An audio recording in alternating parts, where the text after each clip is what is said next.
வெற்றிலை தீபம் நான் எப்படி ஏற்றுவேன் அப்படின்னு காட்ட போகிறேன். வெற்றிலை தீபத்துக்கு நான் ஒரு பிளேட் வந்து எடுத்து வச்சுருக்கிறேன். இதில் மட்டும்தான் நான் எப்போவுமே வெற்றிலை தீபம் ஏற்றுவேன். 6 நல்ல வெற்றிலையாக பார்த்து எடுத்துகிட்டு அதை நல்லா வாஷ் பண்ணிவிட்டு மஞ்சள் குங்குமம் வச்சு எடுத்துக்கணும். அகல் விளக்கு 6 எடுத்துக்கோங்க. அதுவுமே வெற்றிலை தீபத்துக்கு மட்டுமே யூஸ் பண்ணுறதா இருக்கணும், வேறு எதுக்குமே யூஸ் பண்ணக்கூடாது. அதுலேயுமே மஞ்சள் குங்குமம் வச்சு எடுத்துக்கலாம். எல்லா வெற்றிலையிலையுமே நம்ம பூ வந்து வச்சுக்கணும். நடுவில் வந்துட்டு நான் ஓம் சரவண பவ அப்படின்ற சிலை வந்து வச்சுருக்கேன். அதுக்கு பதிலாக நீங்கள் முருகர் சிலை கூட வச்சுக்கலாம்.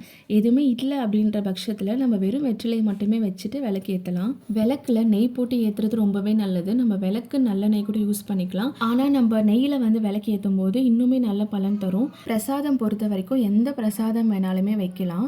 அப்படி வைக்க முடியல அப்படின்னா நம்ம பழங்கள் வச்சு வழிபடலாம். ஒரு கிளாஸ் ஆஃப் பால் வைக்கலாம், இல்லை கற்கண்டு வச்சு கூட நம்ம சாமிக்கு வந்து வச்சு வழிபடலாம்.